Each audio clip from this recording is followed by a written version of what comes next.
Okay. Good morning, everyone. So we're here. We're going to talk to Sumana. Let me do a proper introduction. Anyways, I always wanted to do this because, I discovered her work on Facebook many years back. Been a fan ever since. So this is the one way that I know how to introduce her. For those of you who have read Sumana Roy, I don't have to say anymore. For those of you that have not read Sumana Roy, you have to read her. Ladies and gentlemen, the Sumana Roy. Okay, so anyway, we have a bit of time to talk about a lot of things. One of the things that we're going to talk about, of course, is her book Provincials as well. But mostly, I think we're going to focus more on just the idea of writing and especially writing from the places that we are. I think that is quite important as well. So we're going to start with all of that. But before we begin with all of that, I think especially because the opening chapters of the book Provincials, and the fact that today is Valentine's Day and all of that, and it deals with it at the beginning of the book as well. And, about how, I just want to talk first mostly about how does one become a writer? This is a question that I always ask people who write. And the beauty about it is that we always struggle to say exactly how we become that. And also the fact that it's always so different, the answers from each to each. And that's the beauty of it, I always felt, right? So I know, reading from your book, there's a lot of things that I think we can connect on that. I felt like I knew exactly what you were saying, where the inspiration comes from. But yeah, I would like you to talk a bit about, how does one become a writer? How does one suddenly one day decide, okay, I am going to write and this is what I'm going to, share to other people. This is my contribution to the world, so to speak.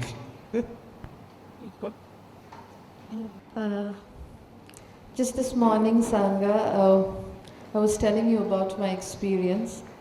I began writing very, very late. I come from, this is a kind of information that one doesn't want to share, but one is compelled to in situations such as this. I come from a lower middle class family, and one needs to give oneself permission to think of oneself as a writer, particularly if one is a woman. So I went through the stage of, childhood, early adulthood, and then adulthood, clearing exams, passing them, trying to get a job.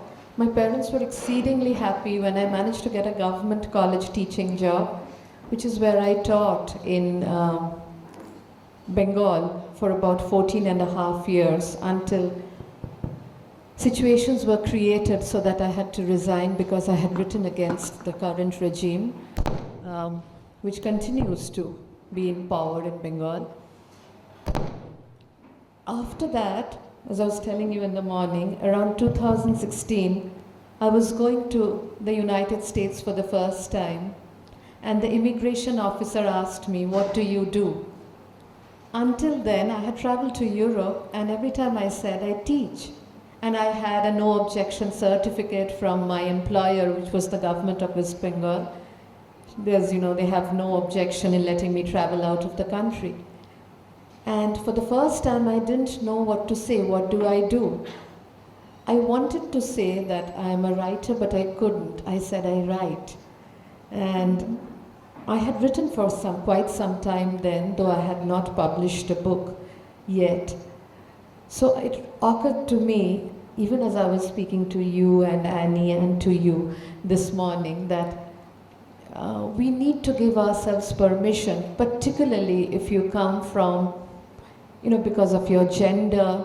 Only in my early 30s, as I was working towards a PhD, that I wanted to give up on.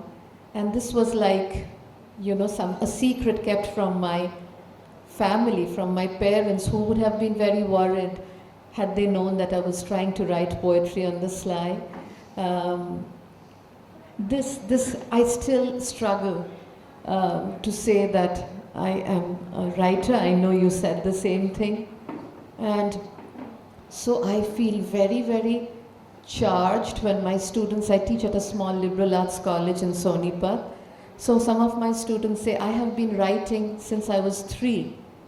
And it's like, I have met someone, I would like to, it's almost like a reverse ambition, that I wish I was that person who knew that I wanted to write at 3. I had no desire to be a writer, never. So I wanted to be a cricketer. I wanted to, and because I was very, very bad at sports and very bad at everything else, including music, where my heart lies. My brother and I, my brother who's 2 years younger, he and I decided we wanted to be India's first cricket commentator team, a siblings who would be cricket commentators. So when my parents, they were working, when they would be on our black and white Telerama television, we would turn off the sound and he and I would take turns to kind of comment on what we were. So it was a game, it was a sport. It began like that, and I realized that this is where, no one really knows when we fall in love. We don't know when we come to dislike someone. Similarly with writing, we're never sure when one decides one wants to write. I began, like many provincials such as myself, my mother still has paper cuttings of letters to the editor that I wrote to the Telegraph newspaper when I was in grade 6 or 7.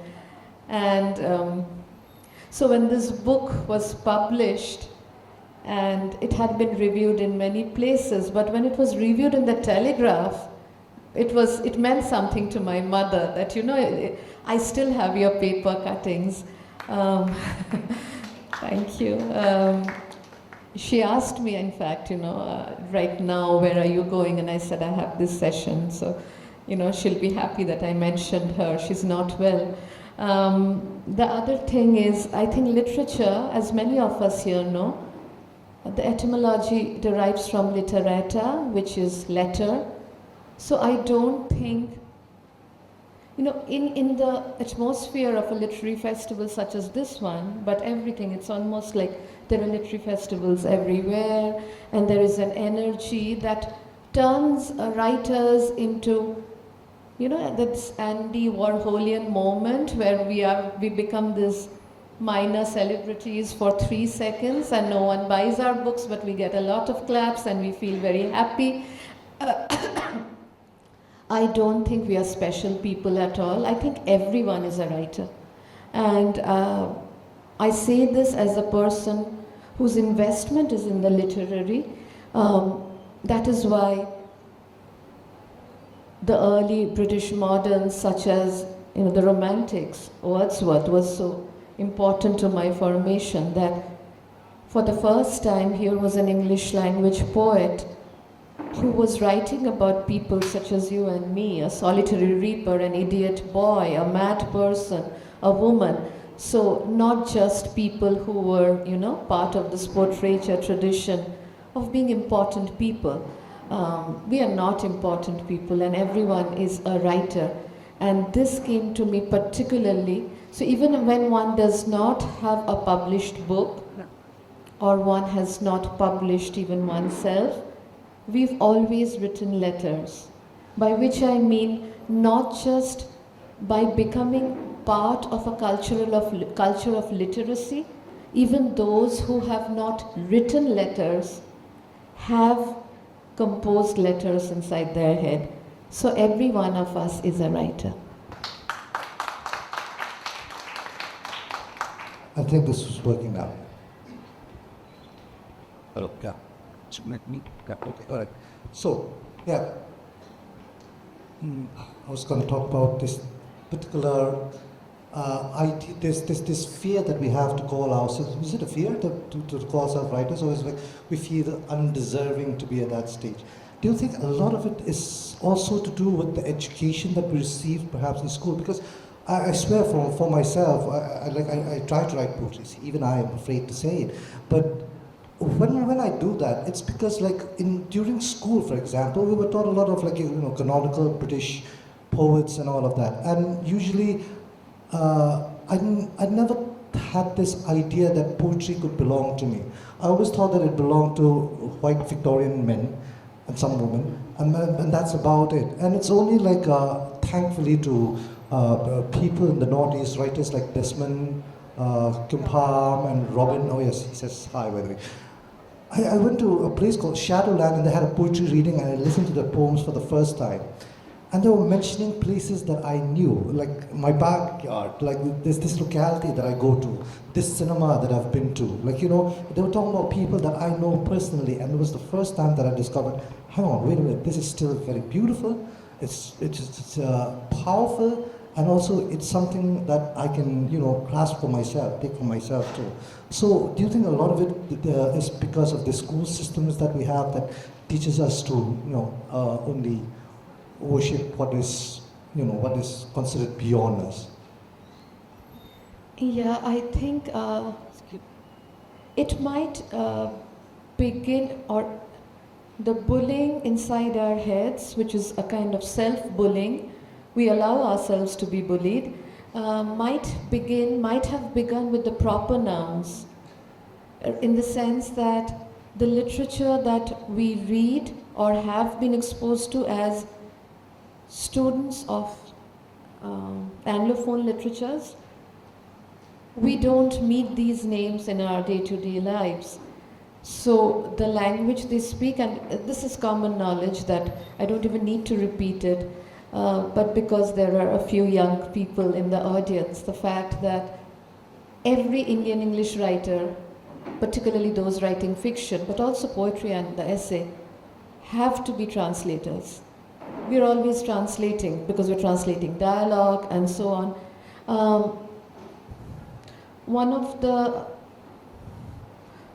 things about the proper noun is that when you mention Robin, for instance, how he uses the proper noun, even when he's writing about a locale that is not part of his immediate neighborhood, as in his poems about Sikkim, for instance, he will make it a point to smuggle the proper noun into the poem, because it is meant to mind, but also posit and position the poem as part of, I'm laying claim to your tradition, but I am also distinct from your tradition.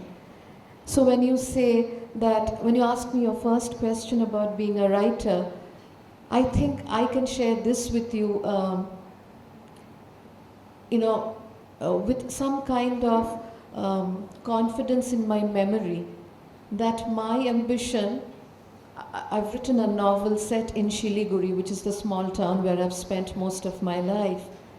And the ambition to write that particular novel came from the desire to see the name Shiliguri in an English language book. Believe me, and it was just that. And I remember the time when I first heard this word on national television. I'm very old, I'm 50 years old, so I grew up, I was raised by Doordarshan, not by satellite television and OTT. I remember Gitanjali Iyer saying Shiliguri with reference to the Nehru Cup, the football Nehru Cup, which was being played in Shiliguri at that time. It didn't matter that Russia had defeated Poland or Germany had, someone had scored a penalty kick or whatever, but it mattered to me, and there was no way, like now for instance, where news items are played over and over again. It was just this moment. And my brother and I just froze that,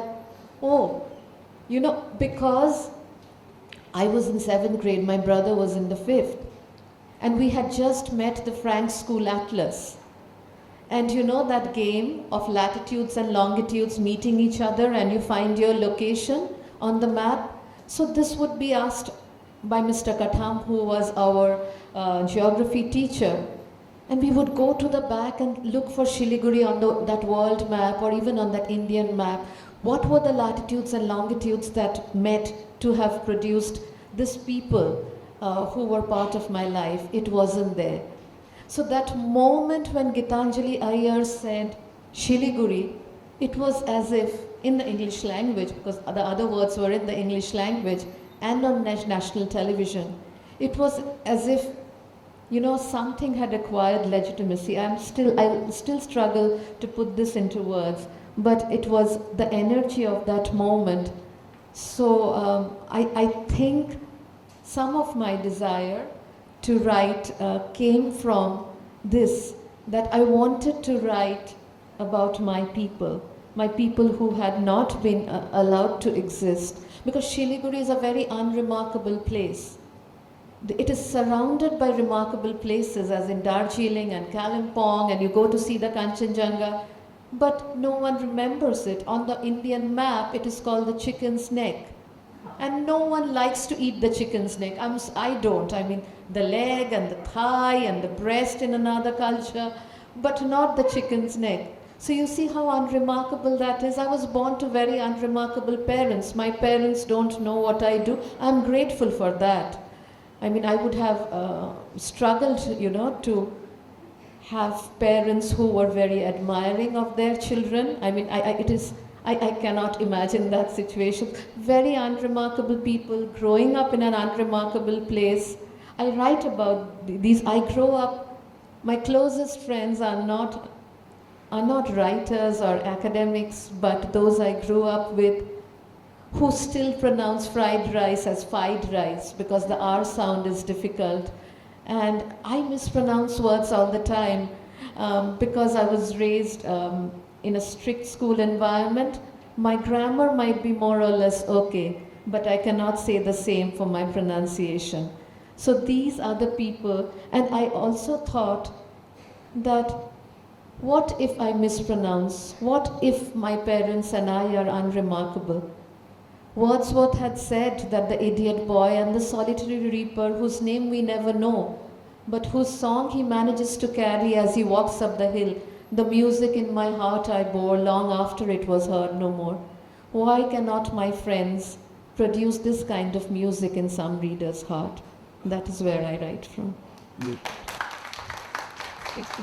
I suppose it's not strange and unusual that there's this, familiarity with what you're saying, because we come from the same spaces as well. Because even Mamandai wrote something about this when she wrote about, before writing about Legends of Pensam, about how she would like to look at an atlas, the map, and trace out her little part of the world and say, like, how come there are no books from here or about here? And how she starts from there. And it's like, it's amazing. And also about how your friends are not writers and academicians. I think most of us too are like that, because I also wrote a poem for my friends. It's called For My Friends in Jetsamtia, though none of you read or like poetry, because none of them have read it. But I wrote it for them anyway. But that's the kind of spaces that we come from. Also, I just want to touch upon... Can I just interrupt you here? So, people in my immediate neighborhood where I work now, where I teach, are very well-known writers and historians and sociologists and philosophers and so on. So sometime or the other, occasionally they will ask me, what does your friend think of this book? Or what does your mother think or father think of this book? They haven't read my book. And I'm grateful for that. So, I have read so many author interviews, particularly of novelists, fiction writers who say that they think of their mother's face when they're writing a sex scene. I did not have to bother about that because I knew that none of these people who actually matter to me would read my books. And there is a lot of freedom in that also. And in response to what you said about finding one's location on the map, I think, Sangha, I know this from your own life and the work you do. I think it also makes us minor patriots and activists of some kind, that you want your neighbors. I would like Annie to read my neighbor's poems. I would like you to read a friend's poem somewhere. So that also forms these invisible groups, even if you are shy, as I am. But these groups have formed in your head. And when you find yourself in a culture such as this one, which derives so much of its energy from, having friends and family in important places and locations. The invisible family that one has in one's head is one that kind of keeps one grounded as well in a good way.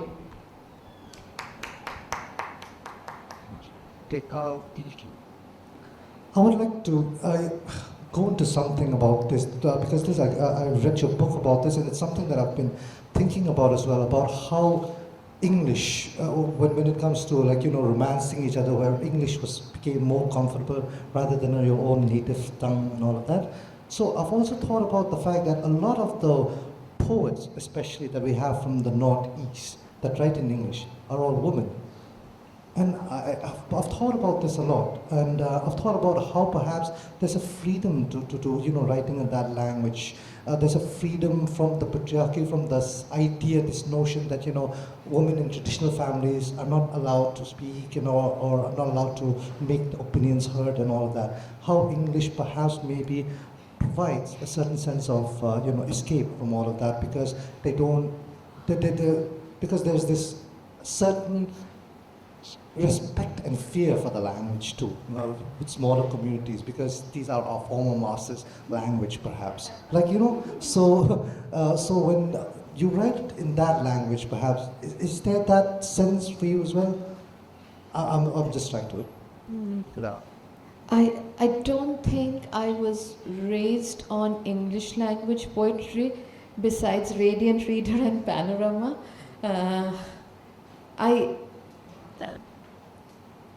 So my father's family, like most of northern Bengal, were refugees from Bangladesh. My father had been a very good student. He was the first division Madhyamik student in his village. And that had kind of made him want to go to Calcutta, where he studied, where he met my mother, who was from a very different background. And I can't remember whether I say in this book, but my parents, they went out for a movie date, and this was in very early 1970s Calcutta. They didn't go to the same college. My father studied sciences, my mother was studying home science, but they lived in neighboring hostels, and my mother was very beautiful, she still is. And my father fell in love and thought one of the ways of wooing her would be to take her, because my mother comes from a very different background, would be to take her to watch an English language movie. My Fair Lady was playing. I've heard this story so many times. My Fair Lady was playing in the theaters. And they went for this film with, each of them taking another friend of theirs. And my father didn't get the dialogue at one point of time. And he asked my mother, Ki bollo, what did they say, some character. And my mother, who is extremely shy and timid and completely lacking in courage, apparently told him, this man whom she would go on to marry against the wishes of her family that would disown her forever, that Jodi na bochen, Ingreji na bochen, dekhte eschen keno. If you don't understand English, why have you come to watch this film? Sometimes when my parents fight a lot, and they fight more than they ever have before. And sometimes when I tell my father, when I'm always playing kind of judge between them, someone else, whatever. I think many of us recognize this situation. So I'll tell my father, obviously you loved her. That is why you married her. Why are you behaving this way with her? And he will say, because I wanted my children to speak in English. He has said that. I have goosebumps. He has said that so many times. And, the fact that she could speak in English, and he was intimidated by the English language. So many of these things that we don't take into account. So as I said, that though they wanted me to, so one of the reasons my mother was allowed to work by my father's family is, besides the fact that my father, he was a clerk, he did not have the money to send me to a medium school. If my mother taught in the school, fees would become, you wouldn't need to pay the fees. So that is how she began working there. And all of these become such minor but important histories in the way one writes. So my father would often tell my mother, why don't you speak in English at home with them? And she never spoke in English. In fact, my father's grammar, because he comes from that training, this old world education in the 1950s and 60s, and a certain kind of emphasis on grammar in Bangla and in English, is probably more correct than hers. But Sanga, to answer your question, apart from that, there was really, my parents couldn't afford to buy books for us. There was, in Shiliguri, there were no bookstores from which books could be bought. The library in the school I went to was almost non-existent. I did read a few Nancy Drews and Enid Blytons, but I was raised mostly on Bangla poetry. For this, I'm so sad that he's not here with us. I owe this to two teachers actually. One is Shamor Chakraborty, a Bengali poet who taught us, with whom I've taken 3 or 4 classes because he was always drunk, he never taught. It was possible for teachers to have that kind of impact without, entering the classroom. I learned more from him about poetry. So when I would go to university and discover a text such as Waiting for Godot and read all the brilliant criticism, Professor Shamor Chakraborty, whom I called Sir, had already prepared me for it by telling me about, asking me this question, what did you do yesterday? Remember, this is Doordarshan time. And I said, Sir, I watched a film. What film was it? Did you like it? And I said, I was thoroughly bored. And what film was it? Were we watching the same film? I said, Sir, which film did you watch? Because we could only watch the same. It was Manikal's Uski Roti. I was just 18, 17 and a half, 18. And he said, Manikal has succeeded then. And I thought, I was bored. How could Manikal have succeeded? He said, the fact that this woman was making rotis for her truck driver husband through the film, he wanted you to experience this woman's boredom, her life, by making you feel this. Things like these that you do not get, that an investment in the isms that rule English literature classrooms today, post-colonialism, feminism, some ism or the other, that I was fortunately denied that because, I was a student in the mid-1990s. This teacher who could, in my 3rd or 4th day of college, was reciting sonnet number 30, Shakespeare's sonnet number 30 in the classroom. I, so shy, finding myself in a large classroom like you do. I studied in an unremarkable college, Shiliguri College, 180, 200 students in that classroom. I'm in the 3rd or 4th row. And I kind of managed to say, Sir, I couldn't hear you. Sir, I say this thrice. And I imagine now my courage to say that, because there are boys around you and you don't want to embarrass yourself at 17 or 18 when you're in the first day or first week of college. And he says, but Sumana, Shakespeare did not mean you to hear him. Went to the sessions of sweet silent thought, I summon up remembrances of things past. The sibilance, you are supposed to hear the whisper at the back of your neck because the lover is whispering. So this kind of education, which I took for granted because it came in this informal manner. The other teacher was Abhijit Mazumdar, Charu Mazumdar, the Naxalite leader's son.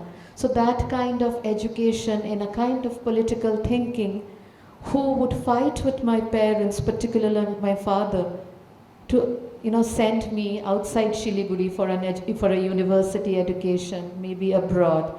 My parents could not have afforded it and would not let their young girl go. So all of this, these teachers who, sometimes I read obituaries of very well-known teachers in the Indian Express and the Telegraph and so on, and I feel a kind of second-hand deprivation that I too was educated by these. They might not be recognized by some kind of tombstone, but they did manage to create that literary education. The reason it was called the humanities could produce a generation. So I think when someone would criticize the education system until the early 2000s, and people often said that, oh, he's done well in spite of the system, I think they did not recognize that teachers such as these existed. And Shamur Chakravarti wrote single-line poems. The last poem in his first collection of Bangla poems is just a single line. Emni ki jete ache moner opor chap diye? Should you live like this, creating this pressure on my mind or this impress on my mind? It's an incomplete sentence, there is no period. And this is the last line and the last poem of that very slim collection. So you see the aesthetic, that aesthetic of incompletion, that it's almost like a relay race. Someone will pick up from there. So this is the community that kind of raised me. And on that point, I think like it's very important also to note about, how festivals, like always, like the numbers are very important, how many came and how many all that. But I always have that idea of how literature should be, that, it's like a relay race. It's not necessarily how many are here. Like, for example, we have a captive audience over there, quite literally, because I'm sure the schools force them to come here. But so I always tell like organizers, you don't need many people to come. It's just you need the right people to come, right? I mean, Jesus taught to 12 people mostly, and then his teachings got everywhere. So it's kind of like that. But anyway, we've been talking about writing and your processes and inspirations and all of that. I think we need to hear about it from your writing. So whether you want to do a poetry first or from your book, that's up to you. Let me read a paragraph from the book. Okay, all right. So, just to I'm going to read a paragraph from the preface, which my editor kind of forced me to write. I didn't think, when I meet you, I don't need someone to tell me who Shanta Gokhale is. I want this first-hand encounter with your writing, with your person. I don't want, similarly with Vivek and Annie and everyone else, so too with you, Sangha. I like directness of encounters instead of, gossip and rumor and reviews, blurbing people. But she insisted that I write this preface. And I want to preface this with a kind of, how did this book come to exist? About 20 years ago. So though I am Bengali and people often think, there is this kind of understanding that if you're Bengali, you're from Calcutta. I'm not. In fact, I was formed by this idea that I was not from Calcutta. I was formed by this idea that without having articulated it to myself until, one reaches 40 or so and one feels free, like at least I did, that all the literature outside Calcutta is not allowed to belong to the canon that is Bangla literature. And that at first, when you are young, as I was once, you are infuriated.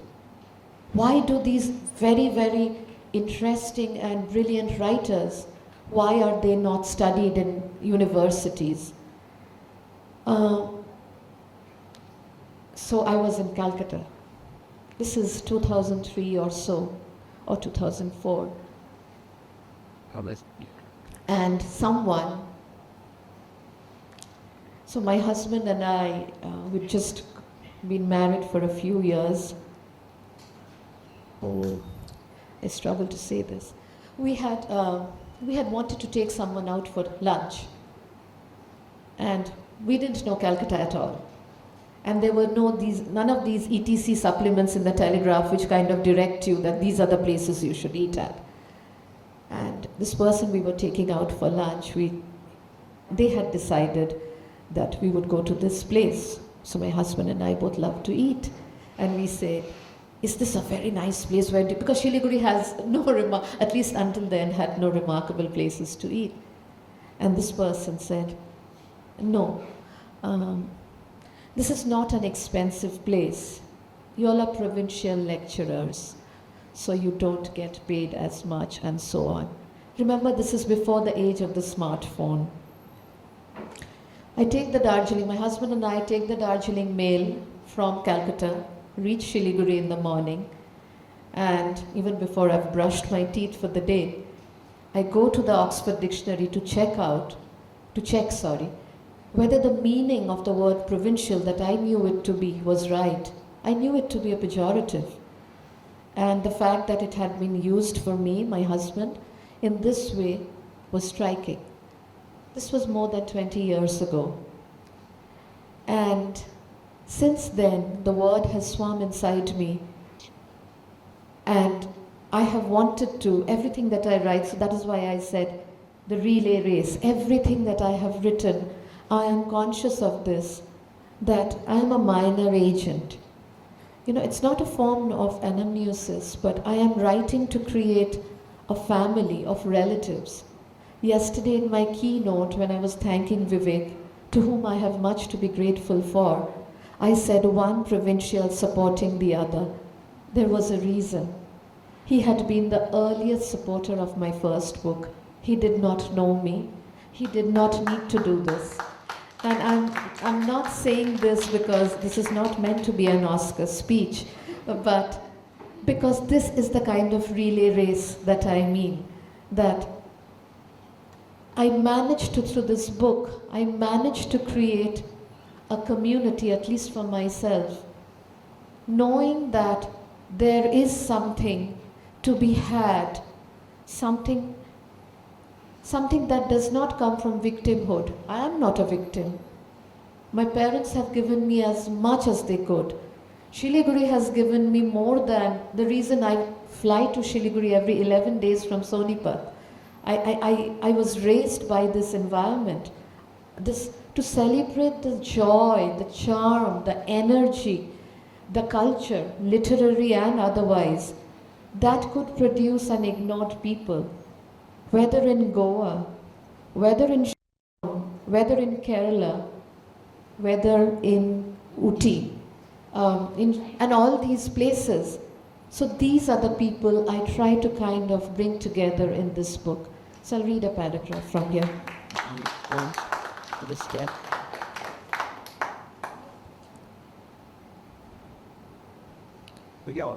To be hidden, to lurk at the periphery. Sorry, I'm coming out of eye surgery. To be hidden, to lurk at the periphery, or to fade into the background can be a gift. Humans have often centered themselves in their own canvases, stood or squatted in their middle, turning centrality into a norm. When I hear the pathway outside my house being swept in the early morning, I know from the sound of the brooms that the fallen leaves are being exiled. The leaves disturb their presence. The cleared pathway, swept for human feet and eyes every day, its sound is completely different from the crackle or squelch of the drying leaves that have been pushed to the periphery. I've heard that sound inside me. Inside others, I recognize it. We provincials also disturb with our presence. Perhaps we bring joy as well. To feet that like to walk on us or hear the crunch of us breaking, growing brittle. We have longed to be everywhere. From the sky we have looked at the earth and imagining ourselves as rain, tried to fall equally everywhere. We have felt like moss, soggy with attention, but still ignored, generically background. We have measured the earth in straight lines and in arcs, And not knowing which holds us best, we have retreated into a blur. Like the background which cannot leave, we couldn't. Sometimes I have stood under a tree as its autumnal leaves fell to the ground. They did not avoid me, they did not cling to me. They accumulated around me just as they accumulated around the tree. Was it the nature of the provincial to gather around the perimeter? What was the center of these rings? There were no leaves in the center, only empty space. The center seemed like an unnatural space. What was the provincial in the natural world then? Sometimes I would find myself near a beehive and again, pursued by the same occupation, wander about the city and the province in a bee colony. I do not believe that cosmopolitanism and provincialism are antithetical. The forest, which is the most cosmopolitan space I know, one perhaps even more accommodative than the human heart, is also by virtue of being tied to a place genetically provincials. From plants, I have learned the effects of etiolation. I have lived among an etiolated people. Perhaps that is why I only notice the background dancers. That is why I only think of those who have been pushed into the anonymity of etc. How they are called details in a painting. Not noticed unless one peers closer. I do not know how sleep gives us our personality. I have seen how daylight creates folds in our shadows. I see how linear nomenclature often uses the habitat of species.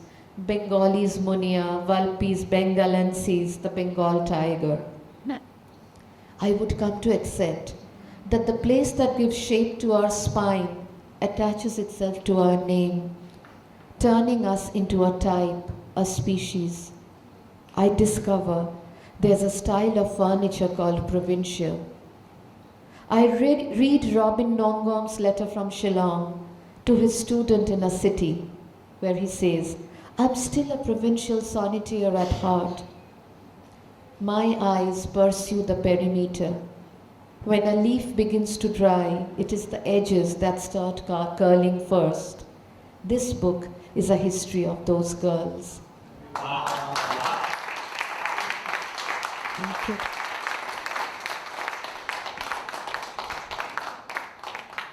And this is Like a book. exactly what I was going to say. It sounds like a poem. She writes so beautifully, and even her poetry is even greater. And I hope she's going to read it. This is as much for me as it is for anyone else because I've loved her poems for so long. And yeah, so can you please just read one of your poems first? Good. You please. English language poetry in India, unless you're a star, is very difficult to publish. So I managed to get, thanks to Jerry and and Ranjit, Robin too. He's been a mentor from a very, I have this Ekalavya Dronacharya relationship with Robin. Thanks to Jerry Pinto, Ranjit Hoskote, and Arundhati Subramaniam, who made it possible to get my first book of poems published.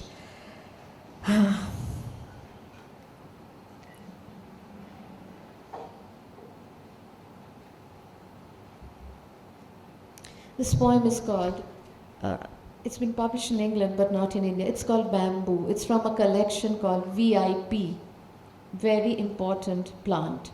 Okay. This poem is called Bamboo. We like things without bones. We like things that dissolve inside our mouths, the way life seems to have dissolved into this world. For death might not have touched every region, a napkin, a part of a mirror, newly born memory. But life's business is everywhere. Life's business is in bones. We like things without bones. We want affection to be boneless, only muscles, like an elephant's trunk. We distrust bones. Life passes through them, hidden, like cunning. They break without reason, like retirees, but also return, as if after an interval. We like things without bones, except when they are bamboo. Then we dislike the encumbrances of flesh, when meat and bone become one and the same, like comedy, grief inseparable from laughter. Anything without grease will curl, dry hair. That must be how the heart acquired folds. Love is grease, it hydrates. Its bones are invisible as in water. Bamboo, oily to the touch, straight, without curls. Love has given it form, without dust, without curtains. Love is a womb, a paunch, it has no bones. And so the hollows of air that break speed, like love, waiting between nodes, bamboo's cheekbones. Bones give sophistication, form. Marriage wants to be bony, but bamboo only waits for a season without bones, a season as spineless as the sky or dreams, and finding none, it rests at last, erect, wondering whether shoes have bones.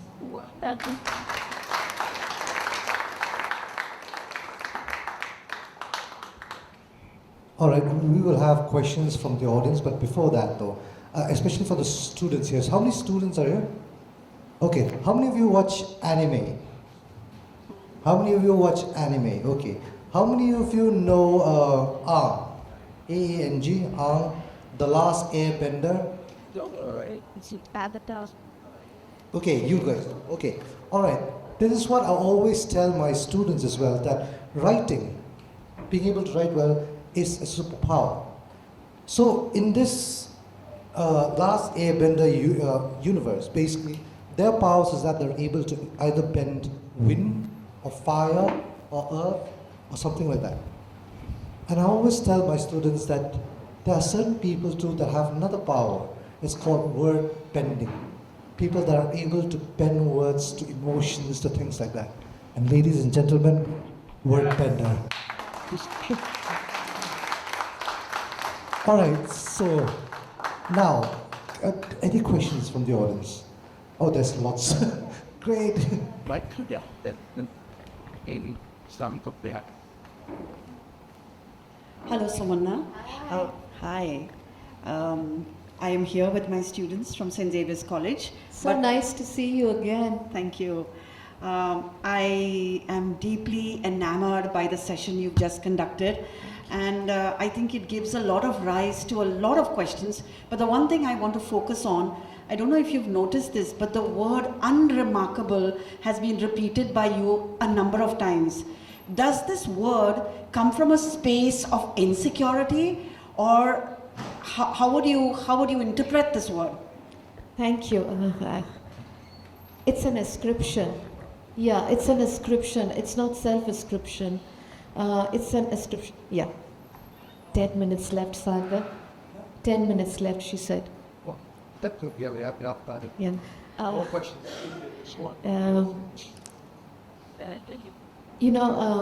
While speaking, I was trying to make a distinction between being raised in Calcutta and being raised outside Calcutta.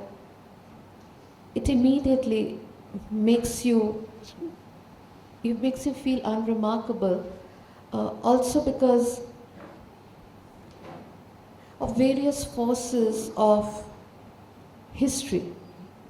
North Bengal, where I come from, does not speak Ghoti or Calcuttan Bangla, which is the language I and my people are forced to learn to pass examinations in Bangla, which is the Ghoti Bangla, one kind of, the Bangla that is privileged.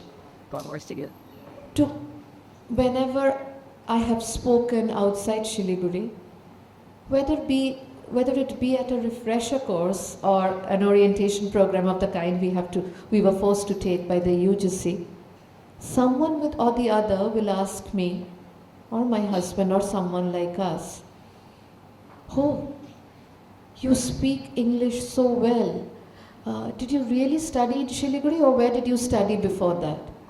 It's a given that, So someone would come to the North Bengal University campus, and I have not been paid by the Bengal government, but do visit the campus if you will come to that part. It is a beautiful university campus, a stream, mountains nearby. It's at the foothills of the Himalayas, eastern Himalayas. And no matter how well my teachers taught, and they did, in spite of the limitations of infrastructure of the kind that you would have faced in Shillong as well, all that people, and these were usually people visiting from Calcutta, would find admirable. Oh, how beautiful the Kanchenjunga looks, or how beautiful the Shalbone or the forest of Shal trees look. It's as if the humans, people like us on the campus, would not register in their consciousness.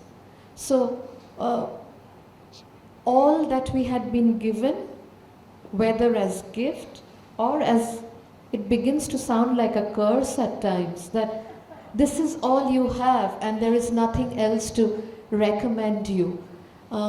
This word unremarkable I have used for my parents is also something that I use in quotation marks. It would be very disrespectful of me to think of my parents in that particular way. It is always ascription that comes from the outside. If it had come from myself, this would be a big book about victimhood. As I said, no, it isn't. We have enough victims in the world today.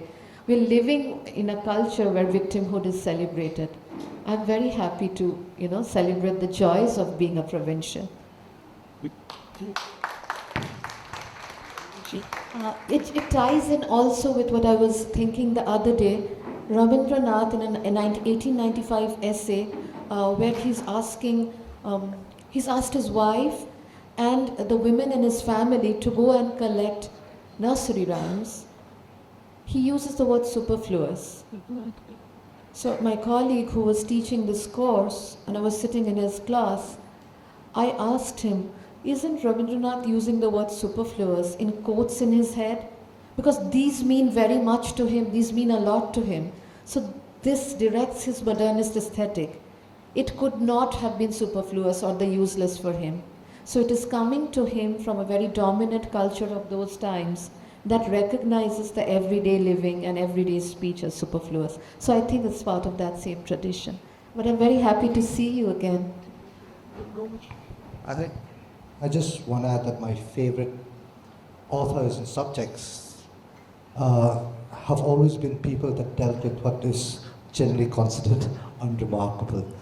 They find the magic in the most common, the most ordinary, or what is considered common ordinary, and they shape the way we look at the world, and they also bring such meaning to our lives because we've been taught that it's unremarkable as well, and I always love that about it.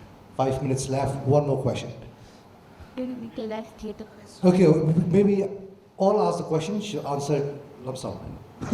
Hi, so I find writing very mysterious, so this has really been inspiring to listen to you. So what has been your inspiration and how do you sustain that inspiration throughout the process of writing an entire book?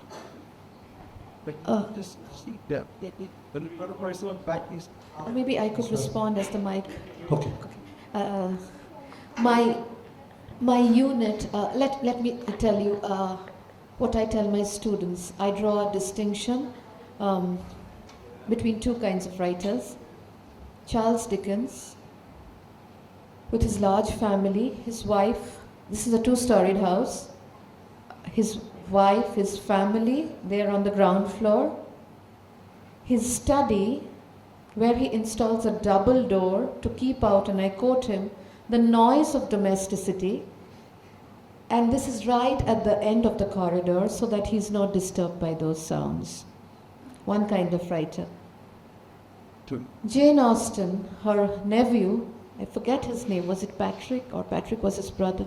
I forget. His nephew remembers Aunt Jane, whose responsibility was to make breakfast, allocation or division of labor for the day. While making breakfast, she would sneak out of the kitchen from time to time, and later on, after her first two novels had been published, he would discover that she used to leave an open notebook.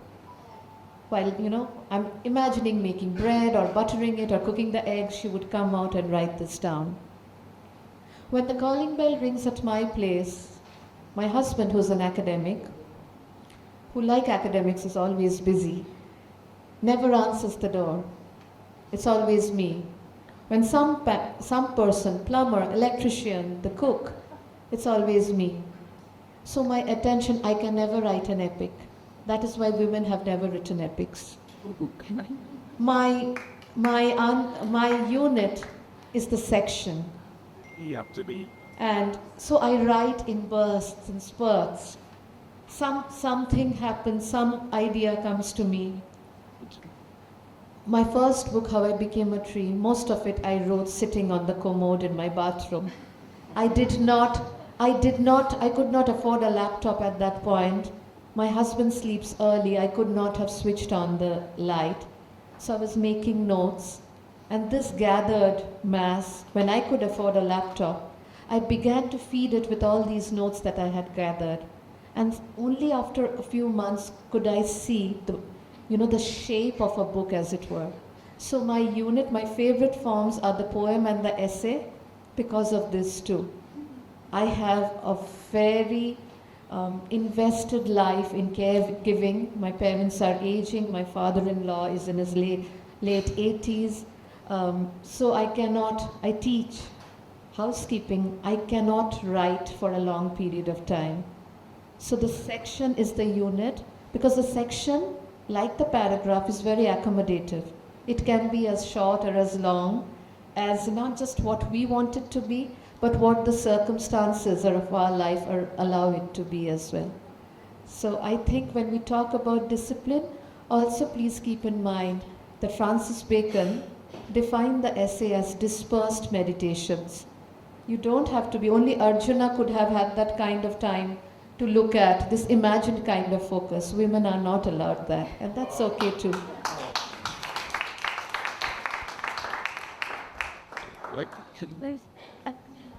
When we're writing, languages like yours, which are not popularized or which do not come from privileged backgrounds. My language is also like that. A teacher asked me what's my mother tongue, and I could not reply because I don't know, and other people don't know the languages we speak. So when we write books in English, how do we highlight our languages through another language that does not really encompass the words that come into these kind of languages, local languages that we speak? Thank you, and I'm really grateful you asked me this question. So I'm not asking you're a student, and I will not ask you to buy this book. It's a few hundreds. And I say in the last section of this book that I hope this is only the first of many, many books that Provincials will write. And this is not meant to be encyclopedic or any of that.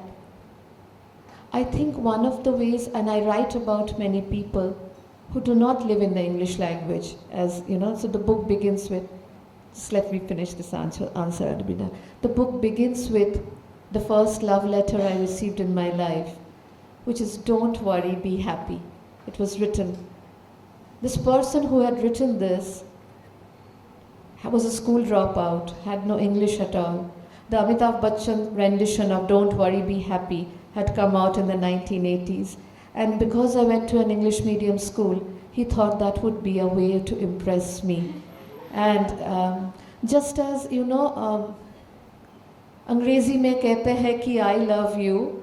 And, so there is a hierarchy decided in the song itself. And so somehow it felt like if one said it in the English language, one loved a little more than one did when I said, "Ami tomake bhalobashi." The same with the word toilet, which is, I find Bengali children in places like mine, the mothers saying, "My son wants to do potty now." This is a word that I never encountered, my parents never used. As if to say this in Bangla would, would make it smell a little more. These are one. If you ask me for a suggestion, one of the things I do is not to be a travel and living guide. I'm not going to hold your hand and introduce you to my culture. I will show you what I experience. And I think there is a lot of truth in this, rather than having to annotate everything. You know, this feels secondhand in that sense. Thank you, all of you, for your support. You have been very good to me. Thank you. Yes, thank you all. Thank you, sir, for that meeting. Then the target was with you. Thank you.